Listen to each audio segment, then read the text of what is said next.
Well, we coming now to week 3, this third week, as our city is exploring God, and difficult topics, difficult questions are being asked. And this week is one of the more difficult. This would be a question that is probably one of those 2 or 3 that everyone asks of Christians. That everyone asks when they ask us about our faith is, why does God allow pain and suffering? Why does God allow pain and suffering? And so the question we would come to then today is, does the Bible discuss pain and suffering? Does the Bible answer this question? And what does the Bible say? And again, we could spend weeks. We could spend weeks on this topic, and so the challenge is to talk about it in these few minutes that we have, and hopefully in a way that I would encourage that you would be able to talk to people at work or at school or in your family who come to you and say, if God is so loving, like you say, if this God you worship is so loving, why does he allow pain and suffering? And so when we first look at suffering and evil, the biblical view of suffering is shaped by what the Bible actually is. Fundamentally, the Bible is a story of where we came from, what has gone wrong, and what is God doing to set things right. It can be thought of really as a book. If you had a book and it had 4 chapters, it would be creation, fall, redemption, and restoration. Creation and fall, redemption, and restoration. That's what goes on in this book. So, in this book of 4 chapters, you have creation, and then suffering comes into the story in the 2nd chapter, with the entrance of evil. So we see God's creation, then we see the fall. So in the 2nd chapter, evil comes into the world, into the book. The Bible teaches us that evil entered into God's creation through the rebellion of some of God's created. Okay? Evil comes into the world through the rebellion of some of God's creatures. First through an angel and then through human beings. When humans lost their innocence through what the Bible calls original sin, which was, what was the original sin? Disobeying God in the Garden of Eden. Original sin was disobeying God in the Garden of Eden. And then pain and uselessness then entered into the basic human experiences of family and work as a result.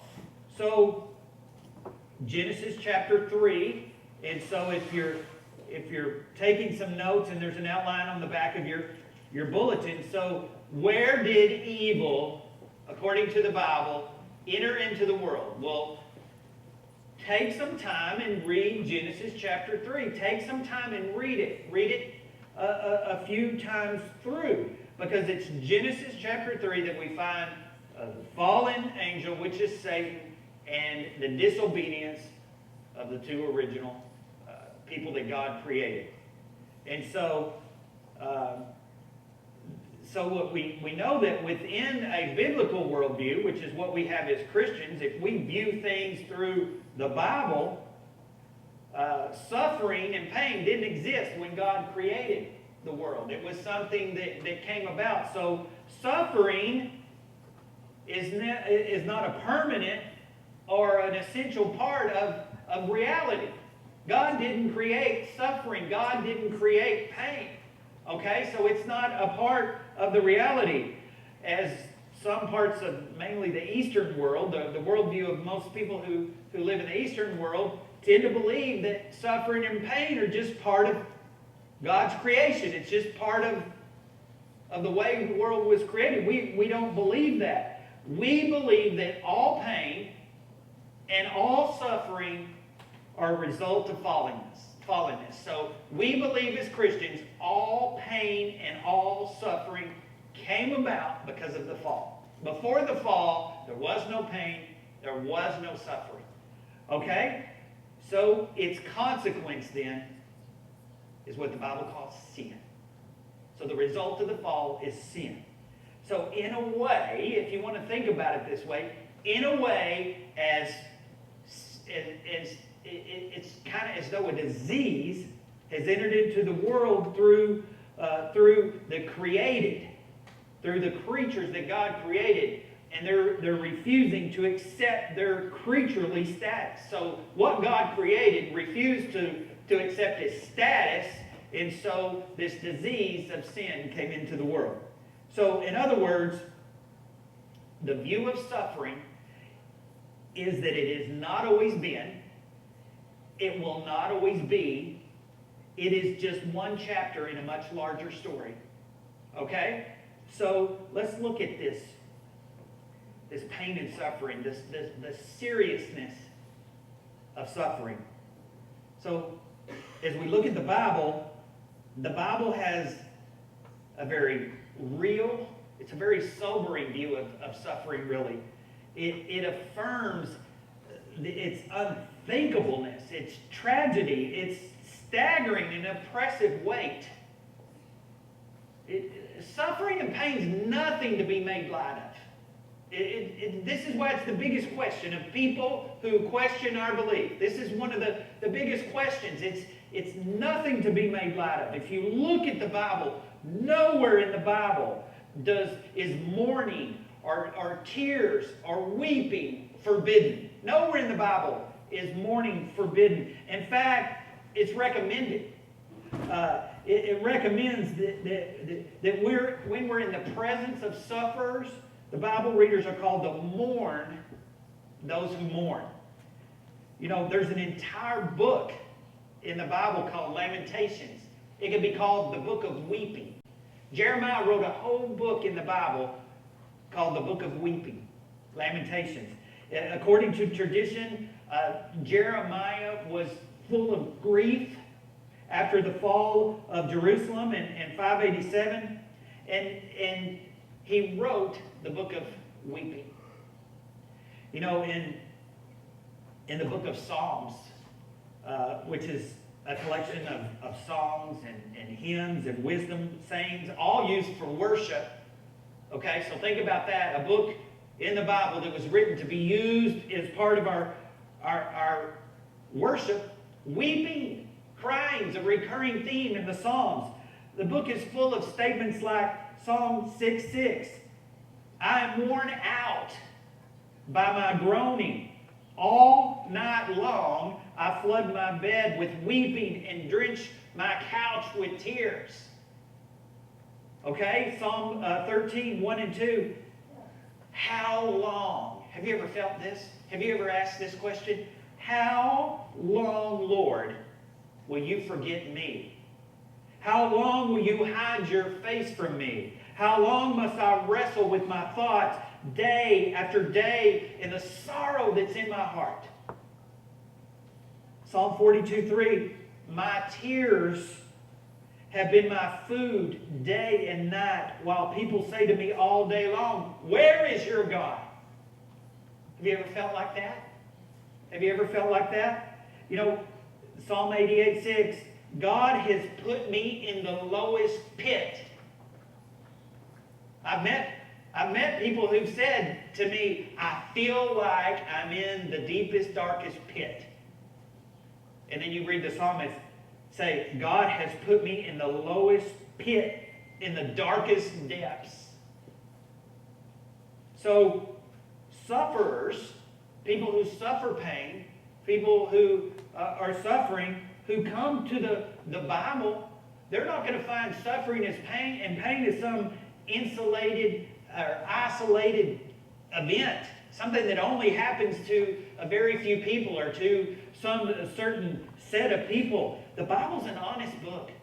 The Bible's an open book, and so the Bible shows us that pain and suffering is what comes in the nitty-gritty of life. When you get down to the nitty-gritty, everyday, common practice of doing life, suffering and pain are going to be something that you find there. And it's something that it says we're going to face, and it's going to be a reality that we deal with. It even has a book, another book, a whole book in the Bible that is devoted to the reflection of what it's about to struggle with the apparent meaninglessness of life. And we started there in the meaning of life with the book of Ecclesiastes. Solomon wrote the book of Ecclesiastes to deal with this seeming meaninglessness of living a life. I mean, that's what modern philosophers came thousands of years later to say about life. People who don't follow Christ came along and said, life is meaningless. You might as well just kill yourself. I mean, there's nothing to it. Well, Solomon dealt with that thousands of years before. And actually, he ended up in a good place at the end of the book of Ecclesiastes. But he started out in a real bad place. As you remember, vanity, vanity, meaninglessness, meaninglessness. It's just all for nothing. And he was the greatest man of his time. So there's even a book in the Bible about the apparent meaninglessness of life. We live in a time where more teenagers are committing suicide than any other time in our history. Teenagers! You remember being a teenager? Teenagers, don't listen to me, because you know what I mean, if we have any still in age. We have a couple that are probably still teenagers in here. But especially those of us who have a few more years. You remember being a teenager? Whew. Wow. Compare that to now.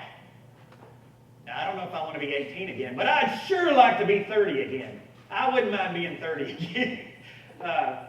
But we live in a time when more young people at the beginning of their life are taking their life. They're deciding, I'm 16, I'm 17, I'm 18. There just seems to be no hope. I think I'll just kill myself. Now think about that.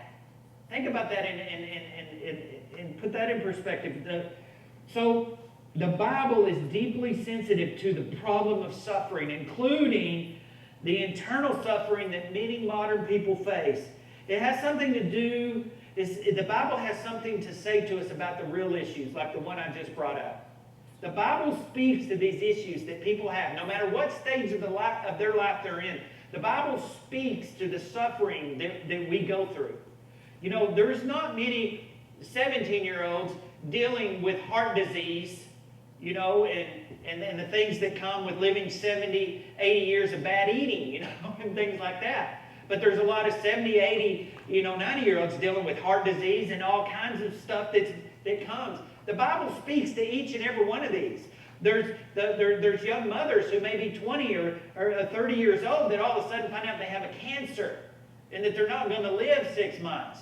The Bible speaks to that, okay? There's people who go into business and then all of a sudden they lose their entire business. Everything's gone and they think, what am I supposed to do? The Bible speaks to each and every one of these issues. The Bible has an answer to each and every one of these pain and sufferings. There's people who find themselves, they've raised their children, they've seen their grandchildren go, and they just feel so lonely, and they're asking God, why? Why am I still here? The Bible speaks to that. There's young women who say, I can't find a husband, or young men who say, I can't find a wife. Am I supposed to be lonely? Am I supposed to be by myself my whole life? The Bible speaks to that. I can go on and on and on with these examples of things that people say, I just don't get. The Bible speaks to every one of these, and it has an answer. It has an answer to these. You know, and ultimately it's about trusting God among our suffering. Trusting God among our suffering. The prophet Habakkuk lived in a period, and Habakkuk's in the minor prophets, and invites you. I won't read the book of Habakkuk this morning. I would if we had the time to do it. Habakkuk's after Nahum and before Zephaniah, I believe. Yeah. Right in the middle of so read Habakkuk this week. take and read the book of Habakkuk this week. It's a short read. It'll take you just, I don't know, maybe 20 minutes, 30 minutes, but depending on how you read it. But Habakkuk lived through a period of great suffering for God's people. And he even opens his book. The very second verse of his book says, "How long, God? How long?" And then over in about verse 13, "Why do you look idly at traitors and are silent when the wicked swallow up the man more righteous?" You think anybody in the United States is asking that question right now or in the world? God, why do you overlook those who commit these incredible sins and let the more righteous suffer? That's what he's asking. He said, how can you just let this sin go on, God? Why don't you do something about it? Okay? He lived in a time that led up to the exile that Jeremiah actually writes the book of Lamentations about, when Judah is going to be destroyed, okay, by the Babylonians, by the Chaldeans. It's about 600 years before Christ. He looked around at Judah. The northern kingdom had already been destroyed by Assyria. It was long gone. And Habakkuk's the prophet. He's looking around at Judah and said, look at these heathen people. Look at the way they're living. God, wake up. Punish these people. Bring us back to our glory days. I bet he said, wasn't this nation founded on Christian values? But he said, godly values, because, they were Jewish. But he said, God, don't you remember founding this nation? Straighten it up. And God said, yeah, I'm going to. I'm going to fix it for you, Habakkuk. I'm going to bring down the bloody Babylonians and wipe you off the face of the earth. And I think Habakkuk said, wait a minute, God. Wait a minute. Don't you know what will happen if you bring those bloody Chaldeans down here? And what? Yeah, I do. So Habakkuk didn't get the answer that he thought he was going to get. Aren't you going to do something, God? God said, yeah, I'm going to bring the Chaldeans. So Habakkuk cried out to God again. And he said, how could you use something so evil? How could you use something so evil against your people to stop something that, yes, I admit is evil? Why are you silent when the wicked swallow up more righteous than themselves? So God responds a second time. Okay? Declaring that he would bring all evil to account and he's going to settle the score. That's God's answer. That's God's answer. When we cry out about evil and injustice, no worries. No worries. Because I will bring all evil to an accounting and I will settle every score, Habakkuk. It might take longer than Habakkuk would have ever expected, but it would come decisively and it would come in God's time. In the meantime, though, if you read the book of Habakkuk, he calls Habakkuk to trust him. He says, it's going to be a bad time. I'm going to wipe Judah off the map. It's going to be a bad time. But he says, no worries. No worries. Even as I do it, the righteous person will live by his faithfulness. And that's what Paul later wrote. He's quoting Habakkuk in the book of Romans. The righteous shall live by faith. Even in the midst of the nation being wiped off the face of the earth, the righteous were called to live by faith. In the end, it's kind of like the song we just sang. It's incredible. Habakkuk, before he could even figure out what was going on, I think then all of a sudden saw this vision of God. All of a sudden he was surrounded by the presence of God, and all this stuff he saw going on around him that he thought was so... He saw a vision of God coming in judgment, coming in salvation. And seeing God in the midst of all that was going wrong in the nation brought him joy. See?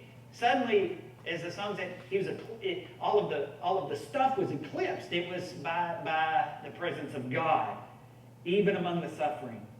So when we experience suffering or observe it in the lives of those around us, one of the most natural questions is always, like Habakkuk, why? Why, God? Why did that tsunami, hurricane, earthquake kill all of those people? Why does the person I love so much have cancer? Why did I never know my father? Why doesn't my mother love me? Why did God allow the Holocaust and a number of other horrible things to happen in the world? I think it's encouraging to know that we're not alone in asking these questions. In fact, the great leaders of the Bible ask these same very questions that we ask. The prophets of God, the patriarchs, the leaders of God, they ask these same exact questions that we ask of God. And that our crying out to God when these things happen, it's not prohibited. God didn't say, just close your mouth and sit there and suffer. No. He said, cry out to me. Scream out to me. Call out for me in the darkness. But the Bible offers a vision of God who is big enough to handle these kind of questions. So when these things come into our life, we have a God that's big enough to handle these kind of questions. And big enough that we can trust Him even when our lives seem to be falling apart. You hear me? We have a God that's big enough to handle the hardest question you can come up to, and He's big enough to be trusted even when it seems like everything else is falling apart. Which kind of brings us to the struggle we have with suffering. And I'm not talking about just lost people in the world or people. Christians have a struggle with suffering. We have a big struggle with suffering.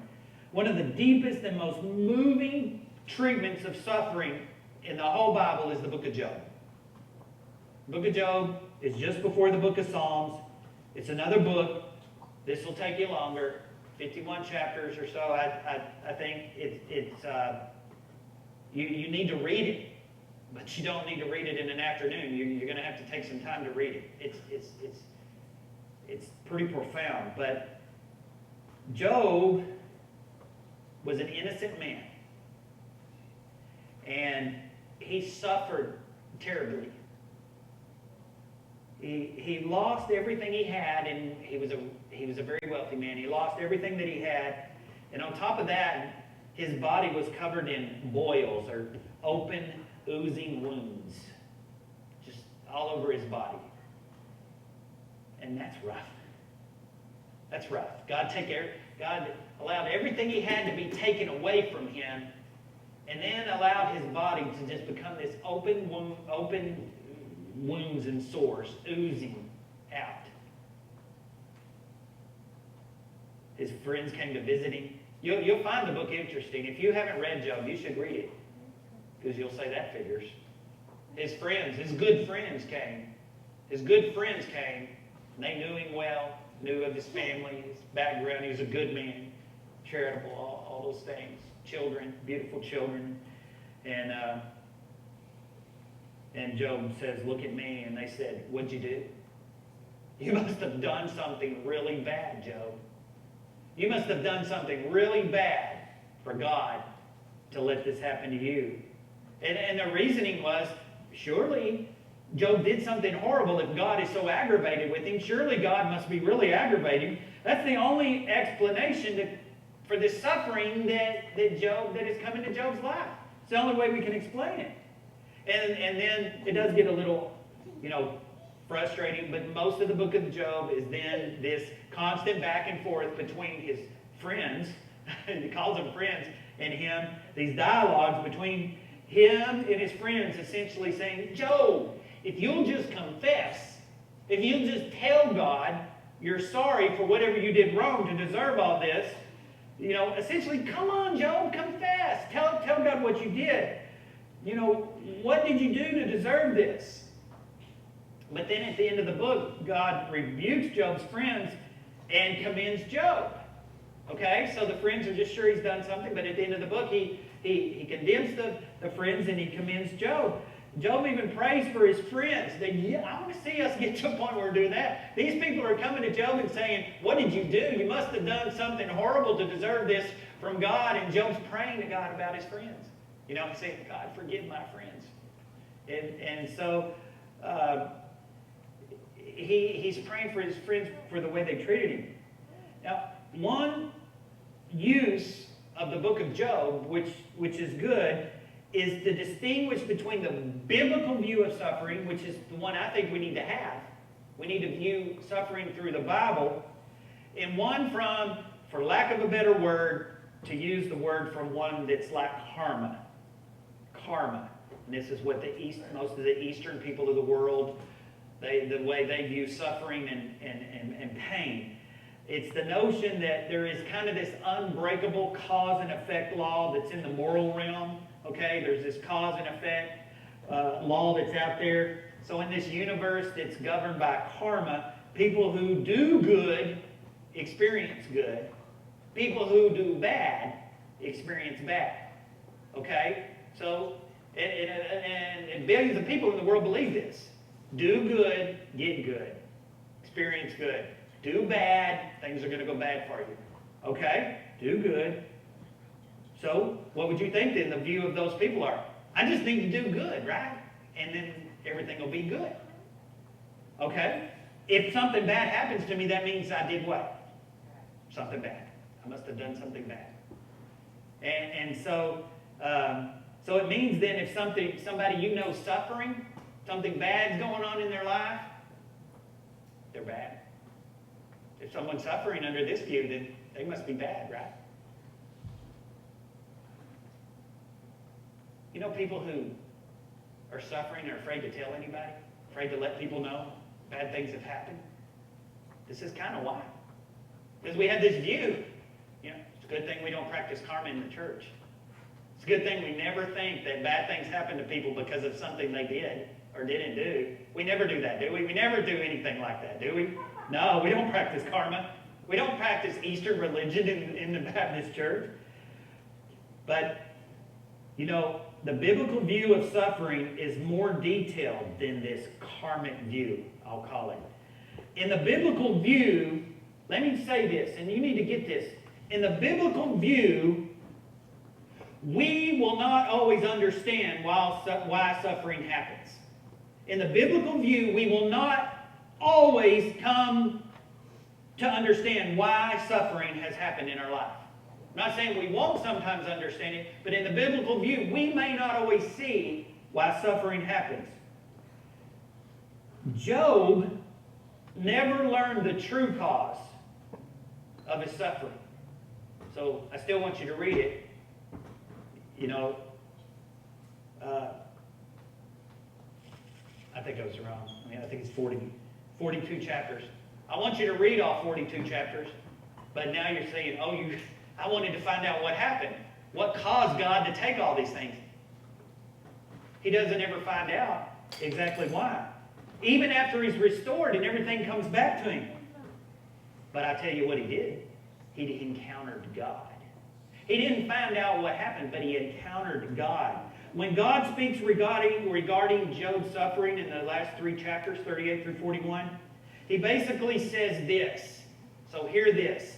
Because if you haven't heard this from God, you need to hear it. God said to Job, Job, I'm God, you're not, and you're just going to have to trust me. I don't know if God's ever said that to you, but you need to hear that. He's God, we're not, and we're just going to have to trust him.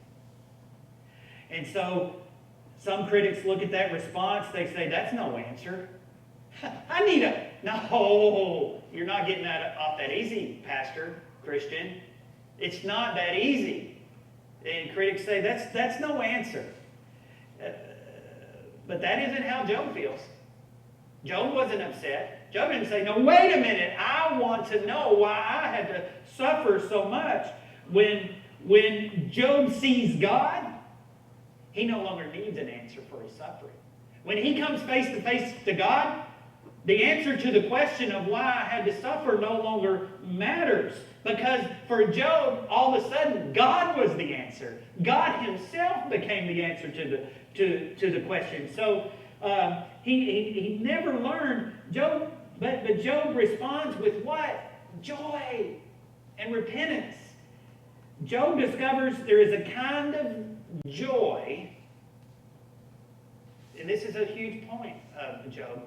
he discovers that there's a kind of joy to be had in this world that is so much greater than anything we could ever want. You hear that? There is a joy for us to be had as followers of Jesus that is so much greater than anything we desire. So much greater. And that's the joy that Job found.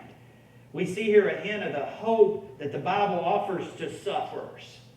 Like Habakkuk, Job needed God himself more than he needed his questions answered. Now I'm telling you, you do too.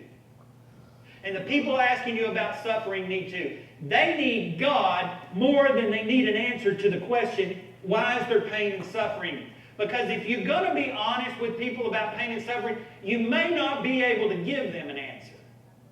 When I see a young mother of 2 or 3 children and with a husband and a bright future, and she tells me, I've got cancer and I'm not going to leave 6 months, I don't have an answer for that. I really don't have an answer. And if you try to give her one, I think you're going to maybe do more damage than you could do good. But what she needs is God. What a person needs in those dark tragedies is Jesus. And more Jesus. You know, why is this? Why is this? How can you say that? How could you say that to someone in a situation? What is it about God that changes our perspective about suffering? Why should God change the view of these young families or these young people or older people, wherever you are and you're experiencing? It's because our God suffered. It's because of the God who suffered. God didn't say you need a pill. God didn't say you needed a medicine. God didn't say you needed somebody to give you good advice. He said you need me. And he gave himself. He came, he entered time, he entered space, he entered into the worst kind of suffering that humans could come up with at the time, and he gave himself to that suffering. You know, at the center of the Bible story, this story that I'm talking about is a God who actually enters into suffering for us. The New Testament of the Bible teaches that Jesus was absolutely God in human form. And you have to believe that with all your heart to even think about suffering. That Jesus was God in the form of a man, able to experience all of the pain and horror of being nailed to a tree. He was born, he lived, he died, he rose again from the dead to defeat evil and reconcile all the way back to Genesis 3. Reconcile all his pain and suffering, evil, with God for who? For all who trust him. For all who, like Job, and I believe Habakkuk, came to say, okay, God, I don't know that I need an answer anymore because I see you. And that's enough. That's all I need. You know, when Jesus hung on the cross, he absolutely suffered one of the worst deaths imaginable. And I've seen some horrible ones, mainly because of cancer in my life. But Jesus suffered the worst kind of death imaginable because he not only took on the weight or the weight of his body and with the nails through his hands and the ugliness of that, but the Bible says he felt the weight of all our sin upon his body as he hung on that cross. So, despite his innocence, he died for all of our wrongdoings. This is the main message of the Bible, and it's the message of incredible good news. At its heart, the Bible is not a book about advice. It's not a book about moral principles to help us deal with the suffering and to have a better life. Fundamentally, it is the story of God and what God has accomplished for us. He is repairing this incredibly broken world. It is a message of hope. It is a message of light for anyone that you come into contact with that is suffering. If Jesus was God among us, as the Bible claims, and I say yes, he was, then we can no longer view suffering the same way. Absolutely not. And I keep wanting to go off and talk about suffering, but if Jesus was God and came and suffered the way he did for us, taking on all of the pain of the world, we can no longer look at suffering the way the world looks at suffering. But of course, and you can't make this promise to anyone, because of the suffering of Jesus, we don't immediately have suffering and pain taken away from us. And the Bible doesn't teach that. In fact, Jesus assures us that if we follow him, we will encounter pain and suffering. We are going to have trouble in this life. But the suffering of Jesus gives us hope, incredible hope, that in these times of suffering that we all go through, and I know even some of you here right now are experiencing pain and suffering in your life. Some of you have questions that you don't see light at the end of the tunnel, and you're trying to figure out these questions. Even though that is going on in your life, we can say, like the Apostle Paul did, that because of Jesus, though, we have this love that surpasses all knowledge. And that's what I pray for when I pray for people, and especially when death comes and things like that. Lord, I just pray for this peace and love that surpasses anything that's going on in our brains, in their brains. And so if we ask the question, why does God allow pain and suffering to continue? Is a good question. But we look to the cross of Jesus, we still don't know the answer. We still don't know the answer. So when people come to you and say, why does God allow pain and suffering to continue? Well, we may not know the answer, but we know what the answer isn't. We know it's not because he doesn't love us. We know it's not because he doesn't care. We know it's not because he's some kind of detached God. He doesn't care about our suffering, our condition. God takes our misery. God takes all of our suffering and all of our pain away, and it's gone forever. Which ultimately brings the end of suffering. God was so willing to put an end to this pain and suffering that he took it on himself, which brings the end of suffering. The Bible makes no promise of an end of suffering in this life. None. It does give us hope, though, that one day it will be ended forever. At the end of the Bible, we are given this glorious vision. And this is where I'm going to stop today. And if I live long enough to do any of your funerals, then this is the last vision that I'll give to people at your funeral. Revelation 21:4. This is the vision God wants everyone who trusts in him, who follows him, to have. It says that God will wipe away every tear from his people's faces. There will be no more death, no more mourning, no more crying, no more pain, for the old order of things has passed away. This is what we live for. This is the moment we live for. Preach another sermon on when this happens, but this is what we're living for. Somebody says, ask me any of those people that I described that are going through pain and suffering, and they're saying, why? Why am I going through all this? For Revelation 21:4. That's why you're going through it. That's why you're going through it. And so the image of God, imagine that. God wiping away your tears. God taking all the pain from your heart, taking all the pain and suffering going on in your body right now. Imagine that. What a comfort. That's a comfort for me. And I don't hurt or have pain or sorrow to near the depth many people I know do. I don't. But it's a comfort. One of my favorite movies, and I'm going to finish, is Lord of the Rings. I read it as a teenager and saw all the movies and reread it as an adult. It's fantastic books. And Samwise Gamgee is one of my favorite characters. He's such a Barnabas. He's such a servant of Frodo. And he talks kind of like my daughter, Emma. I guess it's Hobbit language. But he, at the end of The Lord of the Rings, he says, does this mean everything sad is going to become untrue? Is everything sad going to become untrue? Well, that's what we just read. We just read the part of the Bible where for us,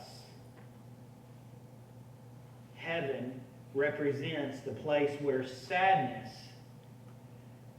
not merely ends, but becomes untrue.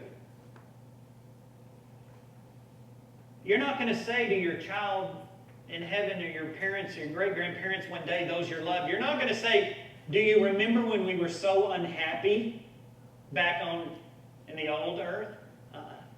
Do you remember all the pain we went through? Do you remember when we lost so-and-so? Do you remember when so-and-so had cancer? Do you remember when that young girl next door we knew committed suicide? Do you remember when that fatal car wreck when the mother and the child and all the kids died and the father was left with? Do you remember all those things?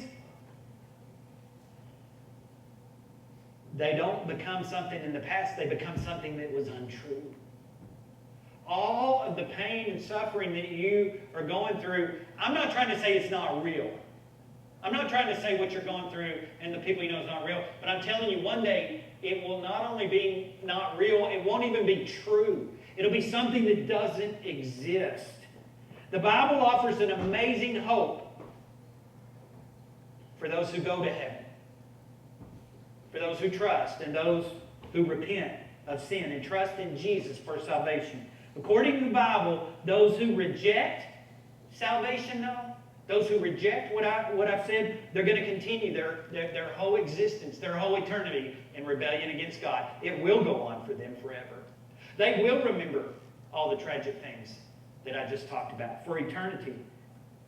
But according to the Bible, God has already given us an incredible installment on this Revelation 21:4 beauty. And it ended with the resurrection of Jesus from the dead. When that happened in this world, the first vision, the first installment of this beautiful sight came to an end. One day, what happened to Jesus is going to happen to every one of us. Amen? One day, what is true for Jesus will be true for each one of us. And then, for all of creation, it'll become a reality. And so, the world will be redeemed. The world will be new. And I think this is an incredible vision of joy. It's the ultimate destination of this redeemed creation. And I pray for every one of you. And I pray that if at any point in your life, any point, if it's this afternoon, next week, or whenever, God gives you that vision that He gave Job, that He gave Habakkuk, that you will say, yes. You'll become unaware of all the junk in your life, just like we say. It'll all go away, and you'll say yes. You'll say yes to Jesus. That's my prayer. Father, thank you so much for each one here. I thank you for your goodness and your kindness. And I pray, Father, I pray for each one here who has pain and has suffering.